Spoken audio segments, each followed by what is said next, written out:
The hallways were unexpectedly empty. It was as if the students were hiding away in anticipation of something. Yomura walked in silence. This is how she was acting after I defended her a day earlier. The awkward silence desperately demanded a conversation to break it. So, do you have to do this often? I couldn't think of anything better to say. She raised her eyes and looked at me in surprise. That was a first. So I had achieved the desired effect after all. Well, of course. I'm the class president. Oh, yeah, right. Sorry. Silence again. It's just that we've never really talked. I don't even know your first name. Why do you need to? It's only natural. Here, I'm Nikolai. This visibly embarrassed Yomura, who seemed to be hesitating with her answer. In Japanese culture, addressing someone by their first name is a sign of close, possibly vulgar familiarity. This was especially true in our case, but I didn't bother with all these conventions. Kagome, she said quietly. What, really? A loud burst of laughter escaped my lips, spooking several passing girls who went as far around us as they could. What's so funny? Kagome frowned. Nothing, it's just, well, you know, it's a weird name. Why? What's weird about Kagome? Why is this blue? I expect since like it's highlighted, like, weird name. Why is it a weird name? What's weird about Kagome? I've heard it before. No weirder than yours. What? What's wrong with my name?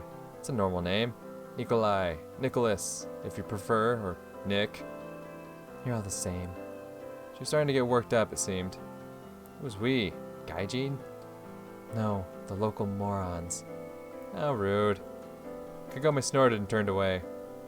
Listen, do you have a problem with me? I think you have a problem. Oh, really? And what is it? I'm curious. Who's that new foreigner? I opened my mouth in surprise.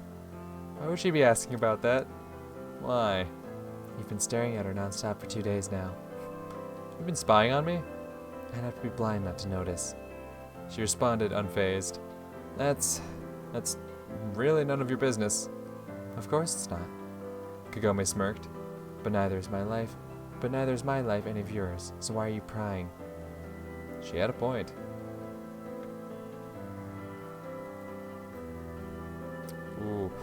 Ooh, okay. Do we go full honest with it? That's the thing. I'll say something. I'm not gonna lie and be like, don't know her. that foreigner? Don't know a thing about her, no. That's a blatant lie. It's a blatant lie. No. We're definitely gonna bust a save here. Definitely gonna bust a save here. Don't worry about it. Just a quick save bus. Alright. Oh yeah, I probably should have noticed from like the first time I saved. It's definitely not October right now.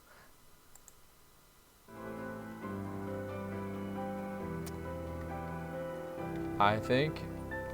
Oh, it's not letting me use my arrow keys. Okay. If there's more than 2 options, you have to use the mouse. Noted.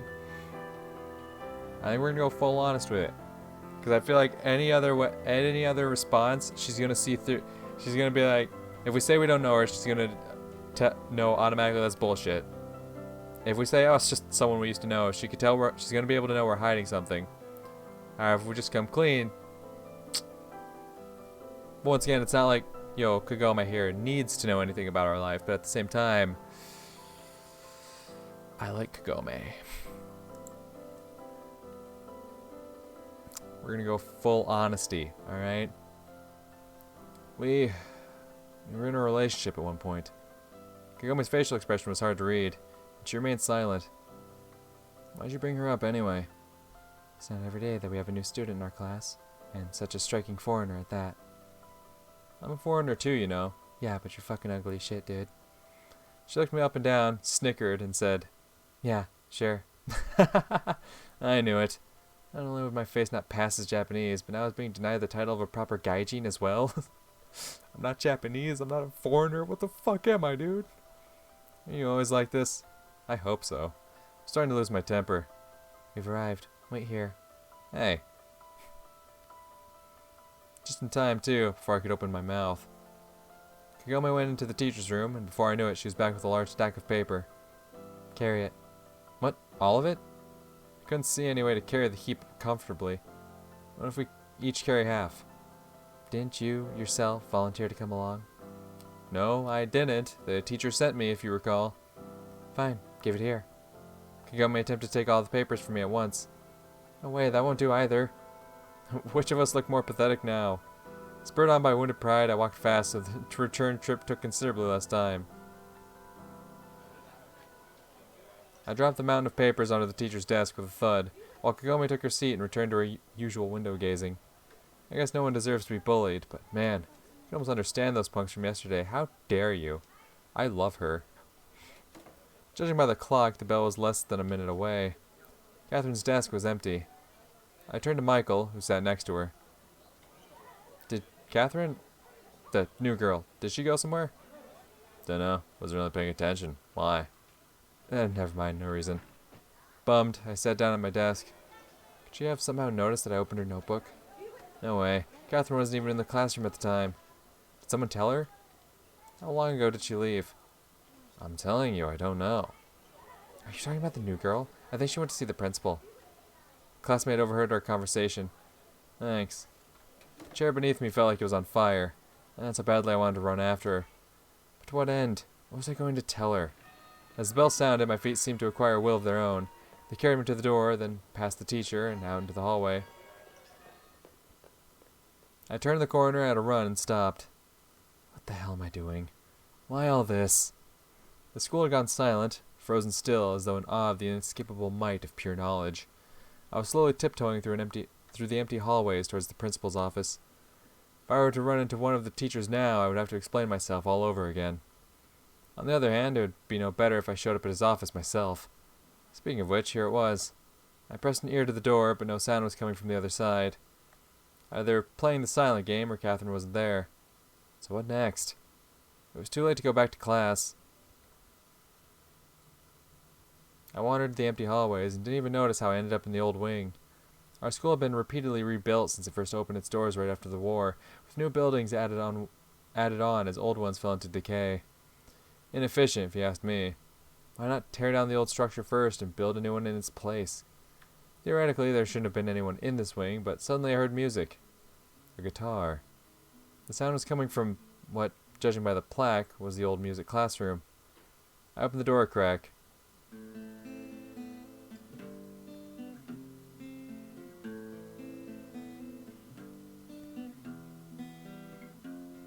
Okay, I fucks with it. Ha! None other than Kobayashi Ellie. She was the last person I expected to find here. She was doing a fine job playing, though. The tune was nice and the execution was equally good. Music, at least, was one area that I knew a thing or two about. Ellie herself seemed to be glowing with happiness, looking nothing like the prim princess I'd encountered in the principal's office this morning. Cool though this lyrical digression was, I certainly couldn't let a chance like this slip by. No, don't say anything. Don't say anything. Why? Man's gonna be like, well, I got the drop on you, and she's probably gonna be like, no, I have permission to be here. I'm in the right spot. Go fuck yourself, dude. You could've just backed out. But nah. Well, who do we have here? Oh, damn. It went from acoustic to much heavier real quick. The guitar went abruptly silent. My applause was the only sound interrupting the silence that descended on the place. Hojo-sama, I didn't know you played the guitar too. Many emotions flickered across her face. Embarrassment, surprise, annoyance, resentment. You? Please, pay no attention to me. Carry on. You. What are you doing here? I followed a beautiful siren song, but I could never have imagined it would be you, Ojo-sama. Enough! Ellie blurted out, stood up abruptly and froze, as if not knowing what to do next. Hey, come on, don't be upset. She didn't realize you played the guitar. Somehow I wouldn't associate you with the instrument. Now the violin, maybe. I could play violin too. She cut in. Really? Well, that's cool. Why aren't you in class? That's no mystery why I'm skipping. What about yourself? I'm not skipping. We have a break. Alright. I smirked. You don't have to make excuses to me. I'm not making excuses. You, on the other hand, should watch your behavior. What were you doing at the principal's office this morning? Dropped by for a cup of tea. In any case, none of your business. I wasn't trying to be rude, but that's exactly how it came out. Actually, it is my business, seeing as my grandfather... I'm aware. She gave me a surprised look. What? Is it a secret? No, of course not. Even so. Suddenly we heard voices in the hallway. Hide! Ellie whispered anxiously. Why? You're on a break, and I'm used to it. I said sardonically, albeit in a lower voice. She didn't answer, but was looking at me pleadingly. She must have had her reasons. Alright, I'll oblige. Alright, fine. Except I don't see where we could hide here. In there! Ellie grabbed my hand and dragged me to a small door, which I had missed initially. The door opened to a cramped utility closet. Wait, what, here? I hesitated. The closet was definitely not roomy enough for two people. Get in already! But Ellie clearly thought otherwise. Next thing I knew, she shoved me inside, then stepped in herself. Great, we were now packed in like sardines. This place reeked. Yet perceptible through the stench of dampness, moldness, and dust was the sweet aroma of Ellie's perfume. A killer combination, to say the least. The classroom door opened and several people entered. I think I heard something. Must have misheard Kiyama-sensei. The principal was talking to one of the teachers. I'm not hearing things. I may be getting on in years, but I'm still more than capable. Heavens no, Kiyama-sensei. I didn't mean anything of the sort. Anyhow, this ramshackle place should have been torn down long ago. The third voice joined the conversation. This ramshackle place, as you called it. The principal let out a sigh so loud I could hear it clearly even from the closet. I remember arriving here as a young teacher, right after the war. Traded in my rifle for a pointer, you could say. Chalk taking the place of ammunition. I would have guessed that our principal was so sentimental. Ellie suddenly fidgeted. God damn it, Ellie. Naturally, anyone would be uncomfortable hiding in a cramped closet with too little room, even for one person. Or was she uncomfortable with me in particular? I shifted my gaze to Ellie. Of course she was uncomfortable. I desperately didn't want to have to be lectured by the principal again because of some Ojo-sama. Could you be quiet? I hissed. She turned red like a boiled lobster, her breathing becoming rapid and irregular. It really was an awkward situation. But it was for both of us, and I was still trying to hang on. Just because Ellie played the guitar didn't necessarily mean she had experience in the area of... I didn't finish the thought. The girl sent in my nose with new strength, making my head spin. But who was I to pass judgment on her experience? Yes, I dated Catherine, but I gotten somewhat used to her. Whereas here was a completely different girl standing next to me. Not just next to, pressed right against me. My heart started beating faster and I swallowed. Ellie looked up at me with a frightened look in her eyes. What do you want from me? I silently mouthed. She didn't respond, just kept fidgeting. Although her movements were now making the whole situation uncomfortable for me. I made a face that, in my mind, was supposed to mean quiet. She seemed to have understood. Meanwhile, the principal continued his oration. After all that, you talk of, this is our cultural heritage. It should be made into a museum. Certainly, Kiyama-sensei, but let's go now. We have a meeting coming up. Yes, forgive me. I got a bit carried away. The moment the door closed behind them, Ellie came flying out of the closet. I stepped out after her. I had to say something. It was a bit tight in there. She looked at me, dumbfounded. Tight? Tight? You pervert. You groped me all over. I didn't touch you at all. You groped me with your eyes. You think I couldn't see it? Feel it? Calm down already, will you? How can you grope someone with your eyes? Anyway, it was your idea to hide in there. Yes, but... That's all there is to it. Ella's expression turned dreary, and she lowered her gaze. I suppose it's unbefitting of a young lady to behave like this, isn't it? She smiled sadly. Well, I'm not the best person to give advice on these matters, but for what it's worth, I don't think there's anything wrong with playing the guitar. You must enjoy music a lot, huh? Yes. This time her smile was more genuine. I don't see a problem. Just then a distant bell announced it was break time. Alright, I've gotta go. See ya. Her final parting smile was utterly disarming. I was left standing alone inside an empty music classroom of the empty old wing. What a strange girl. This whole musical interlude made me entirely forget the reason I had wound up here in the first place. I've been looking for Catherine. I had absolutely no desire to go back to class, where I could expect another scolding. Simply skipping was bad enough, but to have to run out of the classroom right in front of the teacher. No, thank you. I managed to slip out of the building unnoticed, and here I was, free as the wind, strolling down a sidewalk in one of Tokyo's central districts. I just wanted to chill out. This whole day had been a waste. The only thing I achieved was determining that Catherine had not written yesterday's note. The note. Unpleasant thoughts crept into my head. But if she didn't write it, who did? What if it wasn't a prank? Just what was going on? More had happened to me in the past day and a half than over the course of the past year and a half. The entire time, I hadn't really socialized with anyone, except maybe Himitsu. Well, add to that Kyosuke and occasionally Michael. Now Catherine was back, and there was Kagome and Ellie. What next? Was I going to turn into a magical girl? As if by chance, I ended up near a familiar bar.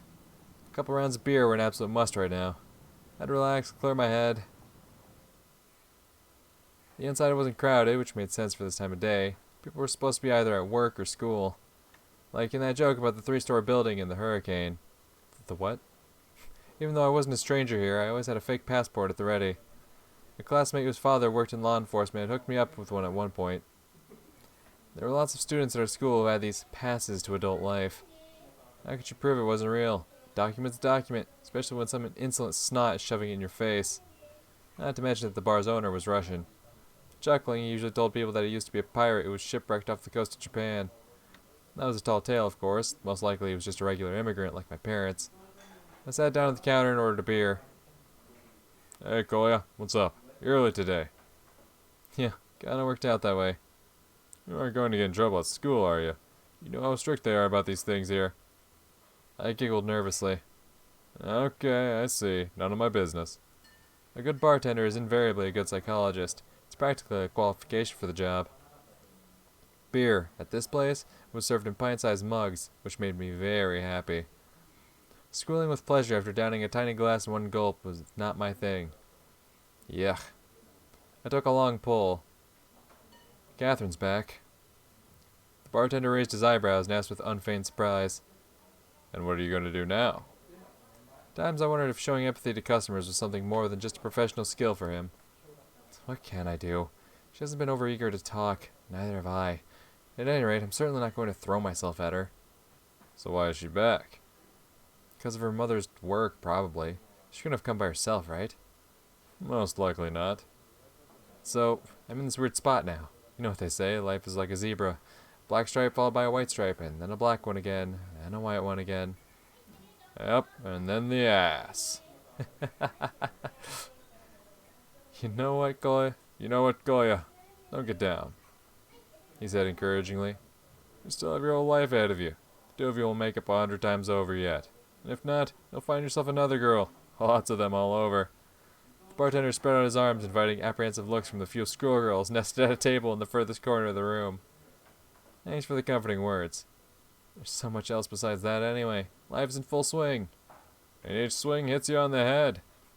Jeez, did he keep a glossary of sayings under that counter? The bar door flew open and a group of young people entered. Having immediately recognized among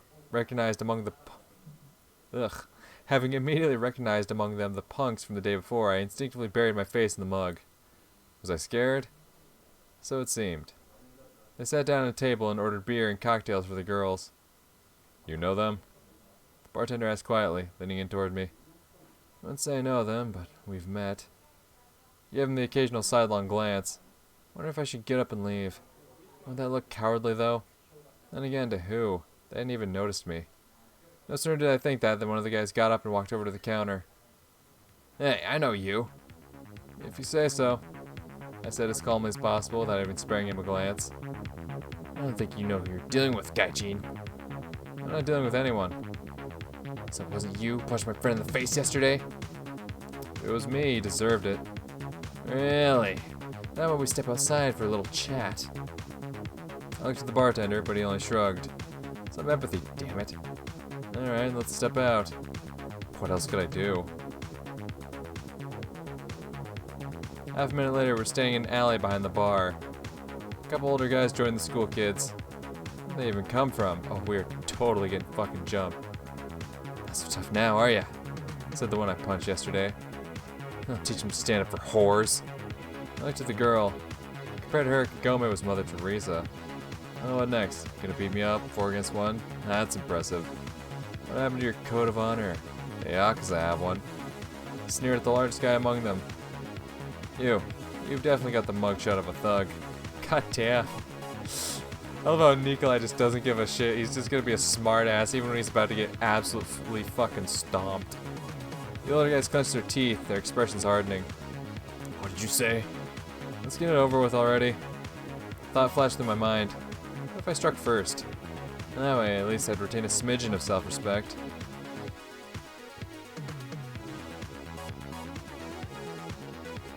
But I had no time to decide as a strong shove to the back threw me to the ground.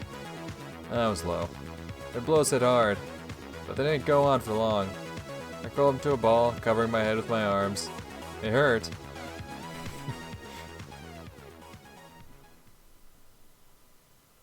By the time I recovered my senses, the bastards had vanished without trace. I got up slowly, felt myself all over. Nothing was broken, it seemed. My face was mostly intact as well, except for a black eye.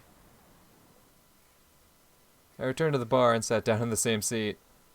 I no longer felt like carrying a cordial conversation with the bartender. Although, what could he have done? Stand at my side and fight? Call the police? Nonsense. Hey, there's... He pointed off to the side with his eyes. I turned my head. Just a couple of meters away from me was Catherine. I love how I walk in just from getting my ass beat, and it's like, oh, hey! Katie, how you doing? Well, hi, I guess. I said a little while later after waiting for her to start the conversation. Any chance of that happening? Hi. Catherine replied indifferently. I shifted to a closer seat while she ordered a cocktail for herself. What's with the face? Nothing serious. She wasn't buying it. I fell. Face first onto concrete several times in a row. Yeah, it got lucky, but I'll get it next time. Is that so? Said Catherine apathetically. So are you also skipping school? I had to start the conversation in the most neutral way possible. Also? She looked at me askance. That's nothing new to me. I guess it isn't. I heard you went to the principal. Maybe I did. What of it? The tone of her voice didn't change, but her eyes flashed. Katya, I don't want to start everything up again. Then don't. I'm not. Or was I? Just put yourself in my shoes. How would you be reacting? Wouldn't you be asking the same questions? My questions? Fine, I understand. You're here because of your mother's work. But this particular school, why? What, am I getting in your way? Catherine was sipping on her cocktail with an expression of absolute indifference. No, of course not. It's just... I think about how we parted back then. That's all in the past. You don't really think that I should have chosen a different school or changed my life in any way just because of you, do you? Why would I do that? Simply to avoid running into you again? That's not what I was thinking. She was right, actually. I had no comeback. But she was right only if she really didn't feel anything toward me now. Everything pointed to that being the case, but I just couldn't believe. Didn't want to believe. That she could be so cruel. So, everything's alright. Of course. Then, we can remain friends? A barely perceptible smirk appeared on Catherine's face. Do you want us to? Why not? The past is in the past. We have to move on. Go on living. You sound like someone with PTSD. That's when I started to get worked up. It's all in the past for me as well, if that's what you mean. Is it? Good. Great. I turned away, pretending to study the menu. Was I supposed to get up and leave? That'd be it. I'd have to forget all about her for certain. Damn it. Was I really still hoping for something?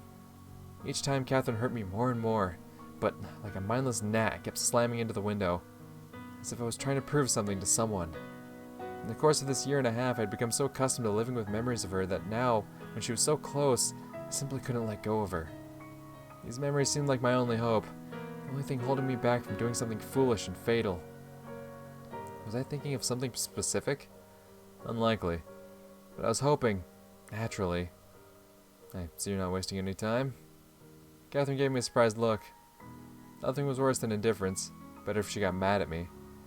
I snatched the cocktail out of her hand and said snidely, Getting an early start, are we? As I raised the glass to my mouth, I heard Catherine's indifferent voice somewhere in the background. It's non-alcoholic. It really was. Sorry. Set the glass back down on the counter. You, on the other hand, have kept to your habits, I see. What do you mean? I shot over to the empty beer mug, which I tried to move as far away as possible. God damn it, bartender. It's been a rough day. Yeah? How so? Are you really interested? Just keeping up the conversation. Or would you rather that I ignored you? I sighed and answered. I was called into the principal's office. Yeah, same as always, skipping school. Well, you know me. And there was also a curious episode with a certain Ojo-sama. Your new girlfriend. Are you mocking me? No, just keeping up the conversation, I told you. If I'm disturbing you, I can leave. I don't have a girlfriend. Nor have I ever. I added in a half-whisper. I see. And how's Himitsu doing? If you're so interested, you could visit her and ask. Do you believe you've had a falling out with her? Maybe I will go see her. Catherine responded vaguely, glanced toward the entrance. Was she about to leave? Something stung on the inside. I wanted her to stay. Even if she was going to mock me. Himitsu's fine. Don't even know what else to tell you. Same as always, basically. Same as always, is she? She drawled. Are you surprised that someone can actually treat me normally? Of course not. I'm happy for Himitsu. And I'll definitely visit her if I get the chance, but now I need to go. She set the unfinished cocktail down on the counter and stood up. Alright, see you at school. Catherine nodded and left the bar. Dang, bro, you took a beating. Don't even start. How about a drink in the house? Did you want to make it up to me? No, thanks. I think I've had enough for today.